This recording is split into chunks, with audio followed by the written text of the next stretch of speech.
I don't owe you a bonus for paperwork. That was the first thing Derek Sanderson said to me that morning. No greeting, no preamble, just that sentence, delivered with the confidence of a man who thought he'd just solved poverty by deleting a spreadsheet. I stood in his glass-walled office, Boston sunlight bouncing off the metal trim, my reflection faint behind him like a ghost he'd already decided didn't matter. My name is Marion Holt, 42, Senior Compliance Officer, 8 years of spotless audits, risk reports, and signatures that kept this company from bleeding fines. I'm not loud, never needed to be. My power was in precision, in the quiet rhythm of rules obeyed and fires prevented before anyone smelled smoke. Derek leaned back in his chair, fingers laced behind his head, the pose of someone rehearsed for success. You're good at the details. Marion, he said, as if it were a compliment. But we're moving in a new direction. Leaner, faster. Compliance is important. Sure, but we can't reward paperwork every year. He smiled. I didn't. I just watched the way his cufflink glinted when he moved his hand, expensive, polished, and hollow. Behind him, the skyline shimmered through the window like a reminder of how small people can look from the top floor. I said, understood, because that's what professionals do when they've just been insulted by someone who doesn't yet understand how their own systems work. He waved toward the door like he was dismissing a delivery. Glad we're on the same page. The walk back to my cubicle felt oddly weightless. Anger came later, slow and clean, like the burn from antiseptic. I opened my email, saw the HR notification blinking bonus statement available for review. I didn't click it. I didn't need to. Instead, I opened another file, a certification registry, scrolled down to the company's highest value client account, a $188 million government contract. Next to designated compliance officer, the system still showed my name. I stared at it for a long moment, the cursor pulsing beside it like a heartbeat, steady and unbothered. Then I closed the window and got back to work. The next morning, the office smelled like burnt coffee and new slogans. Derek had sent out his first all-staff memo overnight, Subject Line Efficiency Initiative Q2 Reset. Words like streamline and modernize filled the paragraphs, but all I read was cut corners. He'd attached a chart showing how he'd reduced our documentation review cycle by 50% in 2 weeks. I stared at the screen, half amazed, half horrified. Every box on that chart represented a safety net I had written my self-approval chains, verification steps, audit flags. They weren't decorative. They were the bones that kept this company standing upright. When I walked into the open floor, people were whispering about how hands-on Derek was. He'd stayed late the night before, apparently cleaning up the clutter. I found out what that meant when I opened the compliance master file. Entire columns of internal flags had vanished, dozens of red cells gone, replaced with the clean, white emptiness he liked so much. Red makes people nervous, he told me later, leaning over my desk like a man inspecting a painting. We want dashboards that inspire confidence. Confidence. I wondered if he'd ever seen what confidence looked like during an audit. It wasn't color-coded charts. It was answers dates, forms, signatures, everything he was busy erasing. I tried to explain once. Those flags are there to document risk acknowledgement. Without them, He cut me off. Marion, trust me. I've managed compliance teams before. That was a lie. His resume said strategic integration lead. Not one mention of compliance. But I nodded anyway, because arguing wouldn't save the data he'd already deleted. That afternoon, he gathered the department for a team pulse. Smiling, he clicked through a PowerPoint titled Operational Excellence. Behind him, I could see the reflections of his slides ripple across the glass bright, hollow words projected over a city that had no idea its contracts were now running on half a foundation. I kept my expression neutral, but my hands trembled slightly on the keyboard. For the first time in years, I didn't feel proud of the systems around me. I felt them disappearing one careless keystroke at a time. The email arrived at 11:48 p.m. on a Thursday. No greeting, no context, just a line of corporate math. Bonus amount 0.00. I stared at it from my kitchen table, the cursor blinking like it wanted to apologize but didn't know how. 8 years of spotless audits reduced to a 0 with 2 decimals. By morning, Derek had already scheduled a clarity huddle. He loved that word clarity, as if saying it made chaos sound intentional. In the conference room, he clicked through another slide deck about non-revenue roles and cost alignment. His tone was easy, confident, almost cheerful. "Let's be honest," he said, gesturing toward me like I was an example in a case study. "Compliance is administrative support. Important, yes, but not core value creation." A few people shifted uncomfortably in their chairs. No one spoke. Clara from HR sat beside the glass wall, typing notes she'd never read again. I kept my face still. There's an art to silence. It disarms men like Derek, who expect noise. When the meeting ended, I walked back to my desk, opened a new folder on my personal drive, and titled it Receipts. Then I started collecting the deleted flag logs, the approval chains cut in half, the memos contradicting policy. Every timestamp told a story. Every omission had his signature. Over the next few days, Derek strutted through the department, talking about fresh energy and breaking silos. He smiled like someone rehearsing for an article about leadership. I nodded when he spoke, took notes I'd never send, and copied everything to the folder. One night, as the office emptied, I stayed behind and watched the floor through the reflection of my monitor. Rows of cubicles, quiet as an archive. The hum of the servers was the only sound left, a kind of mechanical heartbeat that didn't care who got the credit. I closed my laptop gently.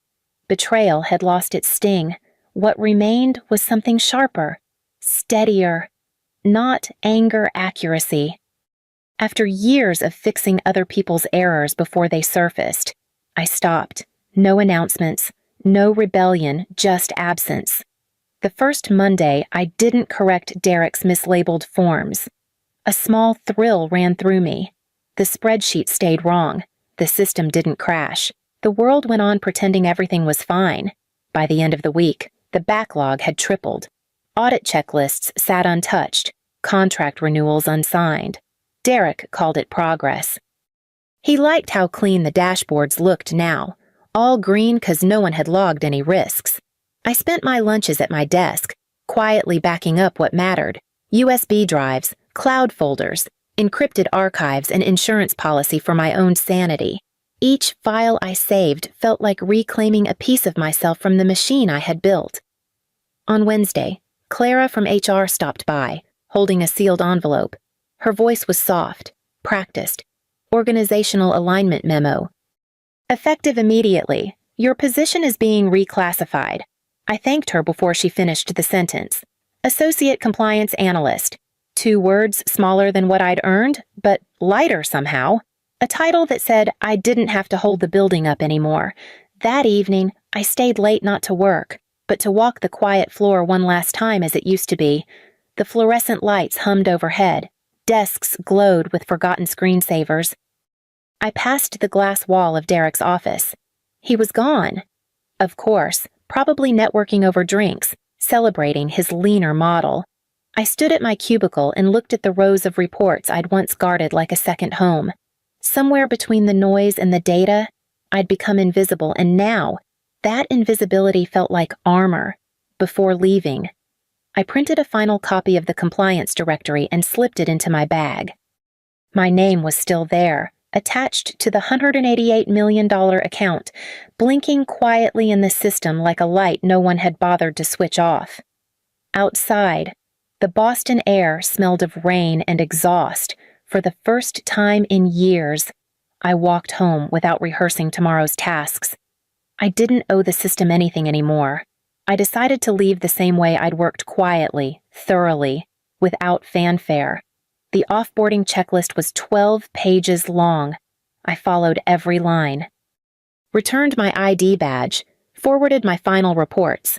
archived my inbox, cleared my desk drawers, every stapler, pen, and login credential accounted for.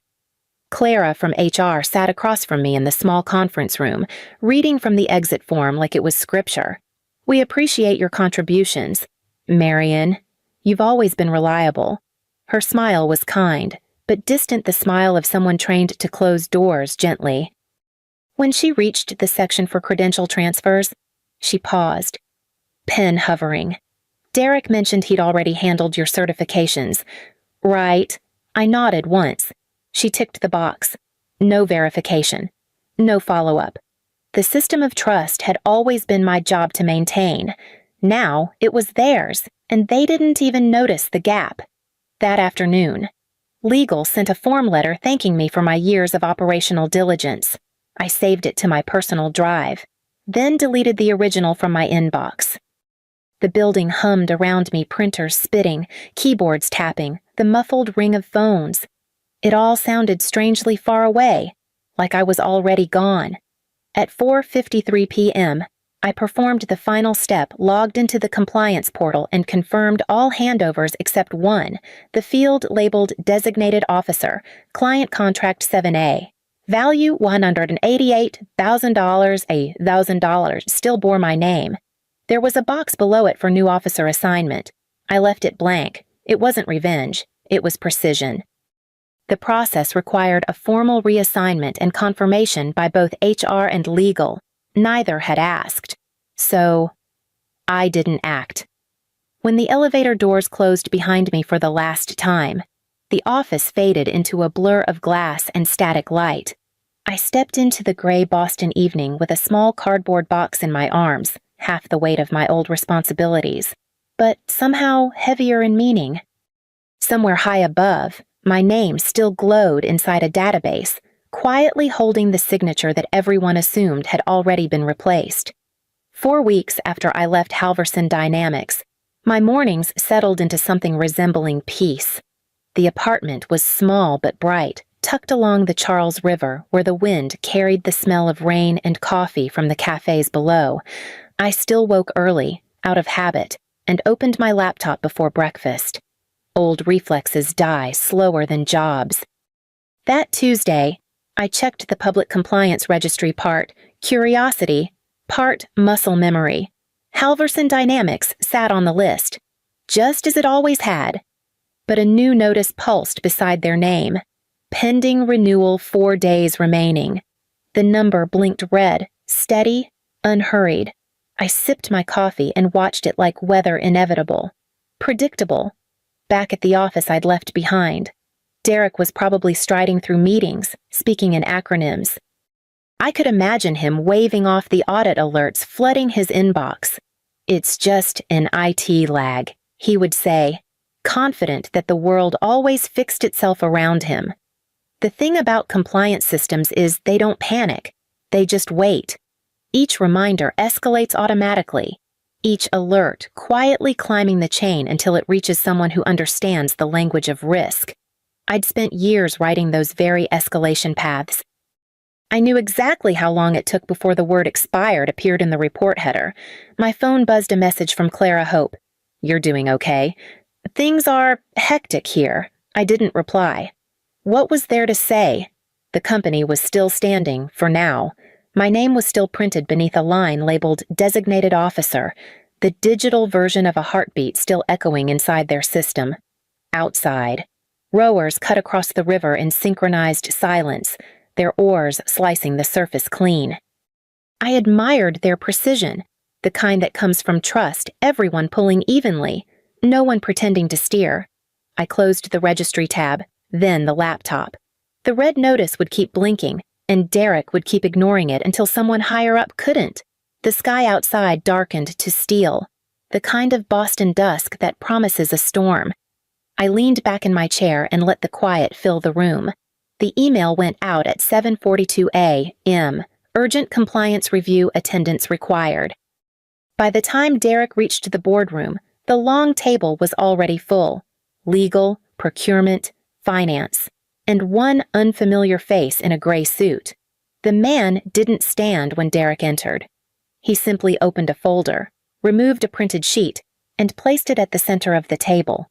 "Greenwald," he said by way of introduction, voice even, unhurried. "External Audit Liaison." Derek sat down, forcing a smile. "Glad to have you here. Wish I'd known about the visit." "It's not a visit," Greenwald replied. He tapped the page once. "It's a review." The room quieted. The air felt like glass transparent but dangerous. Derek leaned forward, squinting at the document.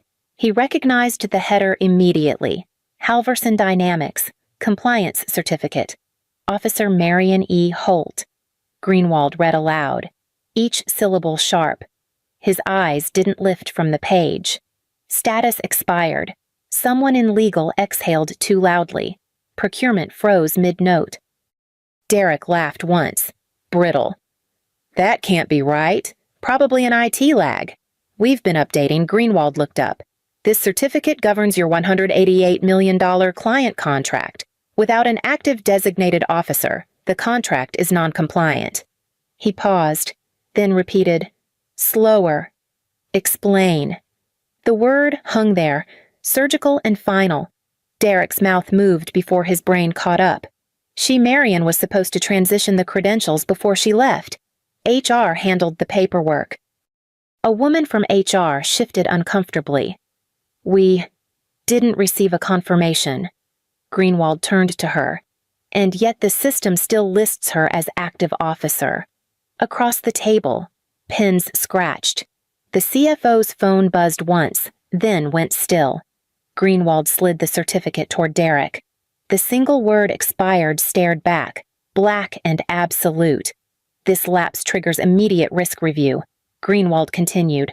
"All associated disbursements are frozen pending verification." The hum of the HVAC filled the silence. Derek stared at the document like it might change if he looked hard enough. Outside the glass walls, employees moved in slow motion, unaware that the floor beneath them had just begun to crack. By the time CEO Thomas Halverson's plane landed at Logan, the company had already lost $12 million in pending payments. The news reached him before the wheels touched the runway. His assistant handed him a tablet displaying Greenwald's report. The word "expired" stamped across the header like a brand. He didn't speak on the drive from the airport. The town cars and cranes of Boston blurred past his window while he read line after line: compliance breach, officer inactive, contract suspended. 8 years of spotless history undone in a single paragraph. At 8:52 a.m., he walked into the boardroom. Derek was already there, pale and sweating, surrounded by folders and half-drunk coffee. Legal sat rigid. The CFO looked gray. Halverson didn't sit. He just opened the report and read the line aloud. Officer Marion E. Holt. Status expired. No reassignment filed. The words fell like metal. No one moved. Halverson's gaze shifted to Derek. "Please tell me you paid her." The room held its breath. Derek's voice cracked. She was reclassified." It wasn't a revenue roll. So Halverson closed the folder. "So you cut her bonus, deleted her title, and left her name on the only certificate that mattered." His tone wasn't loud, just sharp enough to draw blood. He turned to legal. "Exposure high," the counsel said quietly. "Contract frozen. Client escalating review. Potential breach of trust." The CFO rubbed his forehead. "Shares are already slipping." Halverson's decision came without pause. "Effective immediately. Derek Sanderson is suspended pending investigation. HR will coordinate exit protocol." Derek started to protest, but the words never made it out. The CEO's stare pinned him still. "You broke the spine of this company over an ego." Halverson left first, the door closing behind him like a verdict. By evening, the client had confirmed a full freeze on disbursements. By midnight, Halverson Dynamics stock had dropped 9%. And somewhere in a quiet apartment overlooking the Charles, Marion Holt's name still blinked inside a database that had finally remembered who kept it alive. 3 weeks later, the world had quieted. My new office sat on the 8th floor of a renovated mill near Fort Point Channel sunlight. Open air, the smell of espresso and printer ink. The fintech startup wasn't glamorous, but it was sane. People spoke plainly. Meetings ended on time. When they said thank you, they meant it. My desk overlooked the harbor. The first morning, the CFO stopped by just to ask if I had everything I needed. "We're lucky to have you," she said. And for the first time in years, I believed it. The rhythms were different here. Compliance wasn't an afterthought, it was foundation. Every form, every sign-off, every clause treated with the same respect other companies reserve for money. No one called it paperwork, they called it protection. One rainy afternoon, I was finishing a quarterly checklist when the receptionist appeared at my door, holding a long white box. "Delivery for you, Ms. Holt." Inside was a single bouquet of orchids, pure white, their petals still cold from the outside air. No card, no sender, just a small folded note taped to the paper wrap. 4 words, written in a hand I recognized from hundreds of signatures. "Thank you for your silence." I stood there for a long moment, fingers resting on the edge of the box. Outside, the city shimmered through the mist, cranes and rooftops fading into gray. I didn't need a name to know who had sent them. Orchids were Thomas Halverson's signature gift, something he used to send to clients after closing a major contract. Now he was sending them for something else entirely. Understanding. Maybe. A quiet apology. I placed the bouquet on the windowsill where the light caught every curve of white. The office murmured with the sound of typing, footsteps, the gentle pulse of a place still alive. I went back to my work, steady and unhurried. The flowers stood behind me all day, a silent reminder that some lessons bloom only after everything else has fallen apart. The first paycheck arrived on a Friday morning, deposited before sunrise. I opened the email half awake, expecting the usual breakdown of salary and deductions. Instead, the line that caught my eye wasn't my base. Pay, it was the one just below it. Signing bonus $47,000. For a moment, I just stared at the number. Then I laughed, quietly, the sound more like an exhale than amusement. I whispered to the empty room, "You don't owe me a bonus." The words landed differently now, lighter, almost kind. Sunlight crawled across the hardwood floor of my apartment, touching the stack of papers on my coffee table. My world had become smaller, but clearer. One laptop, one window, one piece I hadn't known I'd been missing. I opened the folder on my computer labeled Receipts. Inside were hundreds of files, emails, memos, deleted logs, the careful evidence of a system too arrogant to check itself. For months, those files had felt like armor. Now they felt like history. I scrolled through them slowly, not out of bitterness, but out of respect for the version of me who had needed them. Each file name carried a memory. Flag removal, Chi 2023-02, Derek seen memos with clarity. Final audit log, proof of every small injustice that had led me here. I hovered over the delete key, then didn't press it. Some things deserve to stay as witnesses, even if no one ever calls them to testify. Outside, Boston hummed its late afternoon rhythm traffic thick on the bridge, gulls circling above the river. Somewhere in that noise, the city felt like it was breathing again, and so was I. I closed the laptop gently, the reflection of the orchids flickering in the screen before it went dark. The silence that filled the room wasn't empty anymore. It was earned, and for the first time in a long career built on signatures and clauses, I didn't need anyone else's approval to know I'd done enough.